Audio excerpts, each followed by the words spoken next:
بسم الله الرحمن الرحيم الحمد لله رب العالمين وسلام على المرسلين وصلى الله على سيدنا ونبينا محمد وآله الطيبين الطاهرين. Okay, as you may remember, in my first session I was talking about Islamic teachings with regard to child education.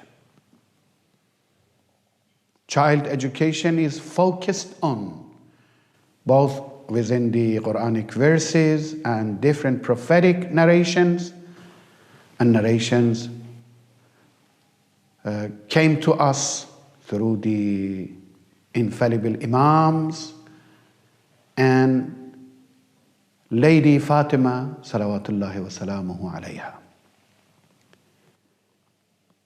There are different topics, different themes with regard to child education in Islam. Number one, periodization of child education. In according to the Islamic teachings, child education is a long process, started from the age infancy up to the age 20. And it is divided into three major periods. Each period goes by 7 years. For example, Prophet Muhammad sallallahu alayhi wa alihi wa sallam in one of his sayings says, Al-waladu sayyidun sab'a sinin. Your child is the master, is the boss, is the director, is the head for full 7 years. So during the first 7 years, don't command, don't order, don't force. Let your child enjoy and experience his or her childhood. Let him or let her to enjoy their childhood.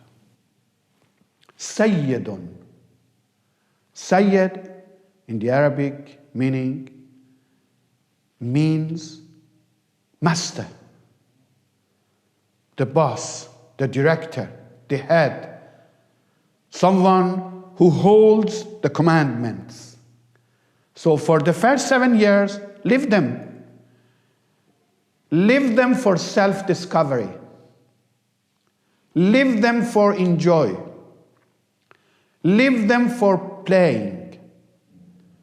Live them to realize and find out and explore themselves and their surroundings. So this is very important teaching. If we are going to come up with children who are genius, who are well developed, who are normal, who are psychologically and physiologically healthy, we need to follow these teachings. Al-waladu sayyidun sab'a sinin. Your children are masters for 7 years. And in some other narrations, both from Prophet Muhammad sallallahu alayhi wa sallam and from the infallible Imams and Lady Fatima salawatullahi wa salamuhu alayha, it is developed, it is explained, what do we mean by Sayyidun? What do we mean by Sayyidun? Children are masters for 7 years, first 7 years. In another narration, Prophet Muhammad sallallahu alayhi wa sallam says, دَعْ وَلَدَكَ يَلْعَبْ سَبْعَ سِنِينَ. Leave your children to play games. Play their childish games for 7 years. So according to this Second narration, education within the first 7 years must not be conducted through formal education. No formal education, no schedule, but leave them play. Of course, we could arrange in a way to provide them good, promising, motivating environment. This is very important. Playing environment, game environment. It is not necessary for us to spend much money for affording a very formal background, a very formal environment for our children. Even the natural environment, even the environment that we have at hand. What is available for each and every family? دع ولدك يلعب 7 سنين. Leave your children play for 7 years. So whatever we have in mind with regard to education, even religious education, must go through playing. And when we decide to educate our children with regard to the religious education or moral education or social education, all must be in form of games and playing. دع ولدك يلعب. Leave your child to enjoy playing and gaming for 7 years. Whatever you have in mind in terms of transforming knowledge and education, it's forbidden to be in form of formal education. It must be informal or subformal, through the environment of playing. If you want to elevate one level higher, go through poems and singing. Poems and singing.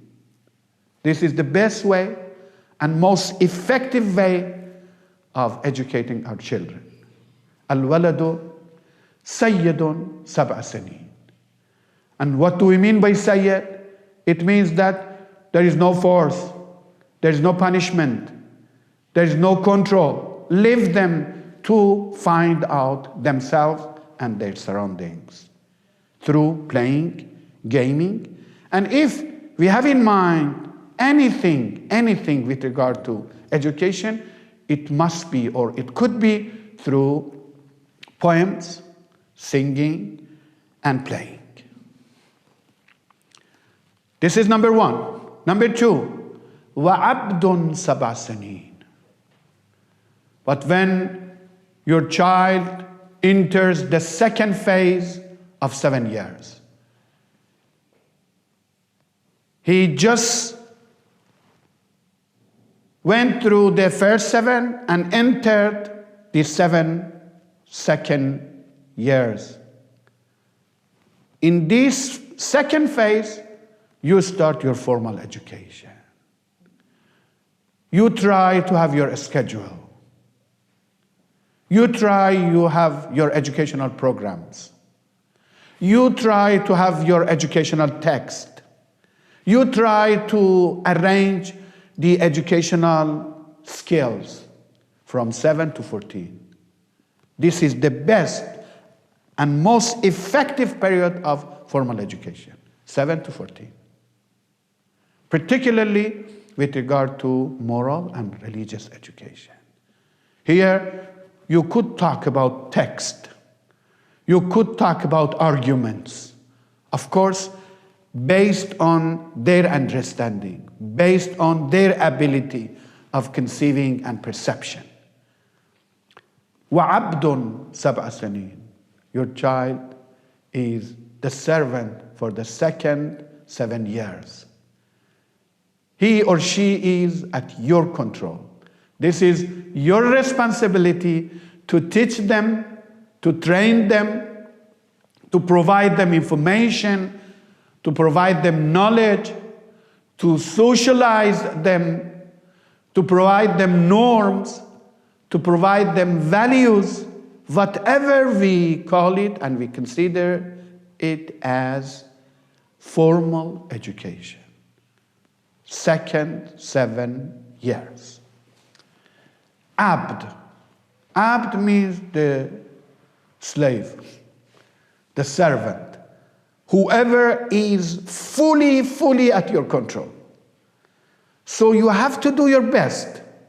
You have to try your best to educate and transfer whatever you feel as a responsibility with regard to religious identity. So moral and religious identities of our children will be formed basically and initially through the second 7 years, second phase. Abdul Sab'a Sinin. When your child, whether male or female, passes by this second phase, they enter the third phase. In the third phase, although you continue your formal education, both in terms of secular education, religious education, moral education, social education, okay? Although you try your best in terms of continuing formal education, the very core of the third phase is not education, it's consultation. وَوَزِيرٌ سَبْعَ سَنِينَ. When your child is 14 onward, 14, 15, 16, 17, 18, 19, teenagers. The age which ends by teen. It's the period of what? Consultation.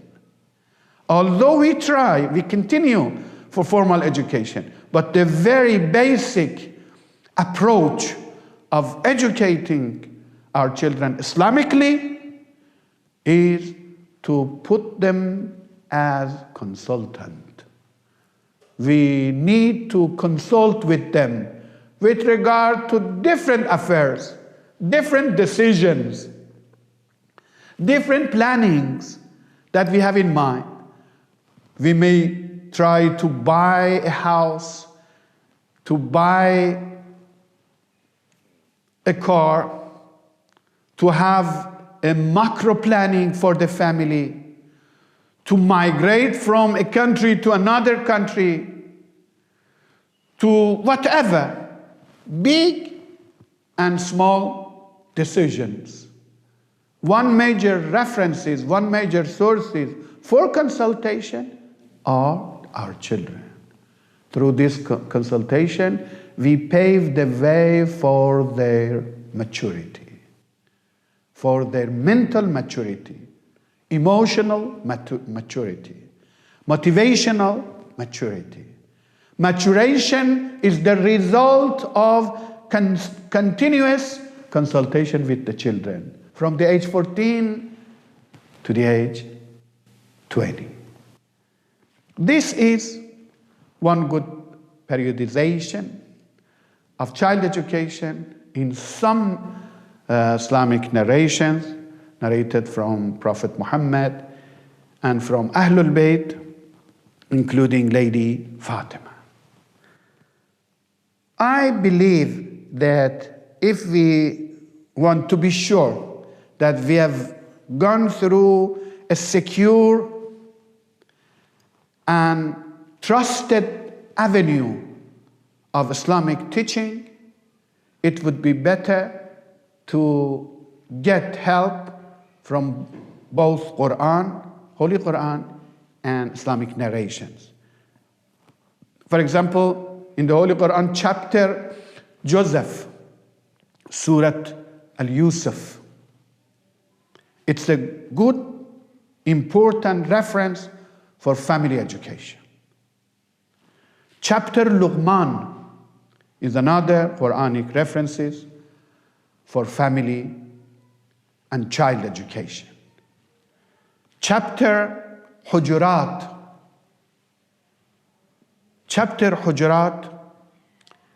is a good, nice way of moral education.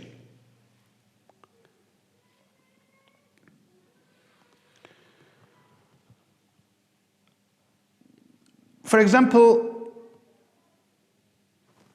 in chapter Joseph, there is a very careful explanation of the way parents need to relate with their children,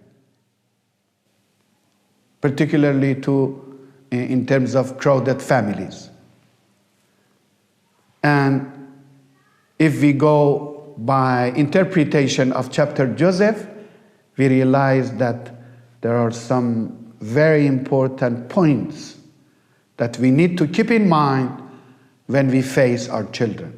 Imam Baqir salawatullahi wa salamuhu alayhi, in one of the interpretations with regard to chapter Joseph, says that I received from Allah subhanahu wa ta'ala that the Imam after myself is Ja'far ibn Muhammad, not any other of my children.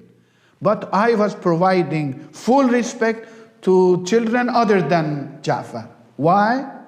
Because I felt that there is a problem with regard to children.